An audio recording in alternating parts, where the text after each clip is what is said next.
Hi there, everybody. Welcome back to 3 News Now. I'm Stephanie Haney. Today is Thursday, May 6th. I've got your top stories from WKYC.com and our WKYC app. Thank you for choosing to be here. I'll start off really quick with a traffic update. If you are about to leave the house, be aware that I-90 eastbound has been closed at Superior Avenue. This is due to an overturned truck at Dead Man's Curve. Police say there's a possible leak at the area where the truck has overturned. The hazmat crew from the Cleveland Division of Fire is reporting and responding to the crash. Everyone will have to exit at Superior Avenue, so keep that in mind if you'll be traveling on 90 eastbound in the Cleveland area. We have an update in Wadsworth related to the disappearance and murder of a 27-year-old man. Now 7 people in connection with that have been arrested. Iron Jalen Cannon of Akron is the person who was last seen October 18th and was found to have been shot and killed. His remains not yet found. An investigation by the Wadsworth police has revealed a very intricate cover-up, at least what appears to be that, where a group of people have allegedly misled law enforcement, including destruction of and tampering with evidence. That includes the person's remains. So a Medina County grand jury indicted 7 people on Tuesday. We have those people listed on WKYC.com, and they were all taken into custody today, being held at Medina County Jail on bonds ranging from $500,000 to $1 million. Now, if you have any information related to this investigation, particularly where the remains of Cannon might be, there's a reward of $2,500 being offered, so you can submit those tips to 216-252-7563. Again, that phone number is 216-252-7563, or you can go to 25crime.com. That's 25crime.com to be redirected to the Crime Stoppers online tip submissions form. More news out of Cleveland. 17 St. Ignatius High School students have been suspended. This is after hazing allegations in an investigation of the varsity lacrosse team. So they have also been pulled from this weekend's MSCLA tournament. This is after an investigation showed underage drinking and hazing allegations. Now, a statement from St. Ignatius High School here in Cleveland said that this behavior in no way aligns with the mission of our school. And in the statement, they say this was related to an off-campus, off-hours event. Obviously, hazing is a major topic of concern right now because there were 8 people recently charged in the death of the Bowling Green State University sophomore Stone Foltz, which is also believed to be tied to hazing related to alcohol. Now today, a big day for a select group of women here in Northeast Ohio. I'm talking about Amanda Berry, Gina DeJesus, and Michelle Knight. I'm talking about the miracle in Cleveland that happened 8 years ago today. It was May 6th, 2013. What had otherwise been an ordinary Monday turned into something very extraordinary for these women when they were finally freed after a decade of being held in captivity by Ariel Castro. We'll have more on that on our broadcast and more on that on WKYC.com today. Our Shara Shookman talked with one of those women, so you're going to want to head to WKYC.com and make sure you're watching Channel 3 today to see what's going on now and how the women have really turned what happened to them into a mission for the rest of their lives. Also today at 5:30 this afternoon, there will be a special conference held by current Cleveland Mayor Frank Jackson. That'll be at 5:30. It's a town hall. We'll have that streaming on all of our social media platforms, also on WKYC.com. You're going to want to check for that. Obviously, lots of people keenly awaiting to hear from Mayor Jackson on the issue of whether he will be running again for an unprecedented 5th term as the mayor of the city of Cleveland. So people will be listening to see if there's maybe something said in that regard. So again, that's at 5:30 p.m. That'll be on all of our platforms. Now let's take a look at the latest COVID-19 numbers. These come from Johns Hopkins University. Globally, right now, we are sitting at 155,425,409 cases. And here in the U.S., we have 32,573,436 cases. Now, yesterday, when I was talking about the number of U.S. cases, I mistakenly said 35 million rather than 32 million, which was alarming because it made it seem like we had a big bump in the percentage of the global cases here in the U.S. Thankfully, that was not the case. That was a mistake on my part. That was a typo. So we're in the 32 million range almost 32.6 million now. So that's 21% of the global cases, not 23% like I said yesterday. So that number continues to ever so slightly decline day by day. The total number of global deaths is now 3,246,844, and the number of deaths here in the U.S. is now at 579,572. That's 17.9% of the global deaths. That number, that percentage is the same as yesterday.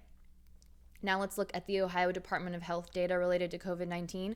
We've seen 1,387 new reported cases in the last day. That number is down from yesterday.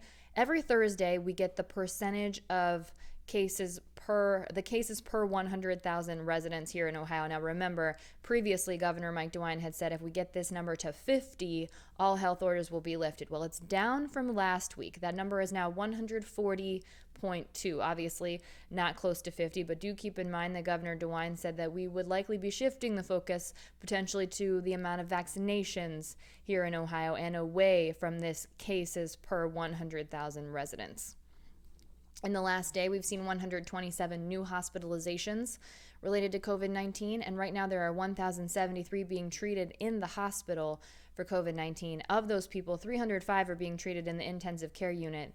We've seen 15 new ICU admissions in the last day. Now let's take a look at that vaccination picture. Now more than 34% of Ohioans are fully vaccinated. That means they've had either their Johnson & Johnson single dose COVID-19 vaccine or 2 shots of either the Pfizer or the Moderna vaccine. We're now at more than 4 million people, so we've reached the 4 million people mark for full vaccinations here in Ohio. We've seen close to 59,000 people get that second shot or that first Johnson & Johnson shot in the last day.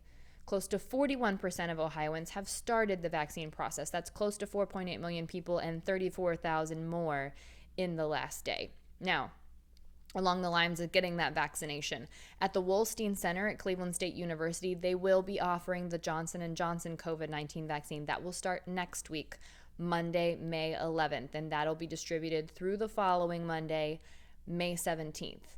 Then on Tuesday, the Wolstein Center will administer second doses of the Pfizer vaccine. That's what it's been using up until this point since it was opening in March. Remember, the initial plan was to use the Johnson & Johnson vaccine during week 7 and 8 at the Wolstein Center, but when the federal government recommended putting a pause on that as they figured things out, they took that out of the plan. Well, now it's being put back into the plan. So starting next week, you can get the Johnson & Johnson single-dose vaccine at the Wolstein Center. And they are now accepting walk-in appointments from 8 a.m. to 7 p.m. But reservations are recommended. You can make a reservation there by going to gettheshot.coronavirus.ohio.gov and then putting in information to find the Wolstein Center and make that appointment. Now, coming up next week is an exciting week here. As we told you before, Al Roker from the Today Show will be joining 3 News. He's been here throughout this week shooting special things, and this is part of the Today Show's special Reopening America, and it'll be highlighting Cleveland on Monday, May 10th. So when he was here, Al Roker met up with some of his old co-workers from WKYC. He did work here in Cleveland at WKYC for about 5 years. That includes 3 News contributor Leon Bibb and Lisa Lowry, Tom Barras, Al Wool, Joe Mossbrook, and Gail Sapienza. And of course, he's been hanging out with the 3 News Go morning show team all week. We've got a gallery of what he's been doing here around Cleveland, a beautiful shot of him down in Playhouse Square with our Maureen Kyle. So you're going to want to check that out on WKYC.com. In the sports world, here's a big update today. Ohio's Senate has introduced a bill to legalize sports gambling in Ohio. Now, under this bill, the Ohio Casino Control Commission would have regulatory authority over sports gaming in the state. Remember, it was a big topic of contention whether it would be the Ohio Lottery or the Casino Control Commission that would have control over this. So under this bill, it would go to the Casino Control Commission. Now, according to Tyler Buchanan of the Ohio Capital Journal, there would be 20 sportsbook licenses to any facility that can, quote, bank the bet. So these are your casinos and your racinos. And then also 20 more licenses to actual physical locations like sports bars across the state. And Ohio's professional sports teams would also be able to apply for licenses. Now, each license would be a 3-year license. It would cost $1 million, and there would be a 10% tax assessment. Now, sports gaming is currently legal in every state that surrounds us here in Ohio, except for Kentucky, not legal there. And it was earlier this year that Governor DeWine said it was inevitable that sports gaming would become legal in Ohio. So we're seeing a step in that direction right now. Something else to watch out for and have on your radar. The Tribe will be hosting its inaugural Grand Slam Beerfest. That's happening on July 31st. Now, the Tribe will be playing a game at Chicago, so with the White Sox, not here. So that leaves Progressive Field wide open for what sounds like it's going to be a really cool event. There'll be 2 separate sessions, and you'll be able to sample more than 150 craft beers, wines, and cocktails, and check out the ballpark. Now, this is in partnership with Cleveland Beer Fest, and it will benefit the music settlement of Cleveland. And the idea here is to celebrate Cleveland's brewing history and future. Now, if you're a season ticket holder for the Tribe, listen up. This is a part that benefits you. You'll have priority access to buy tickets, and you'll also get a discount. And they are really hoping that this will be an annual event for people to enjoy. Now, pre-sale for Tribe season ticket holders starts on this Friday, so that's tomorrow. Tickets go on sale to the general public at 9 a.m. on Monday. You can find more information on that on WKYC.com, including the link for where you can get those tickets. Okay, that's it for your 3 News Now update for Thursday, May 6th. I had to think about the date there for a second. I'll see you next up on What's New. I'll have a preview segment for you of my podcast this week talking about pet separation anxiety and what we can do to get our pets ready for us to get back into the offices and spend a little less time at home. And I'll also have your trending stories, of course, in the Clicking in Cleveland segment, including some wild video of an Ohio senator who, was driving during a Zoom call while talking about distracted driving. Oy. Okay, you're going to want to tune in for that. Between now and then, everyone, stay safe and be well, and I'll see you back here tomorrow for more 3 News Now. I'm Stephanie Haney.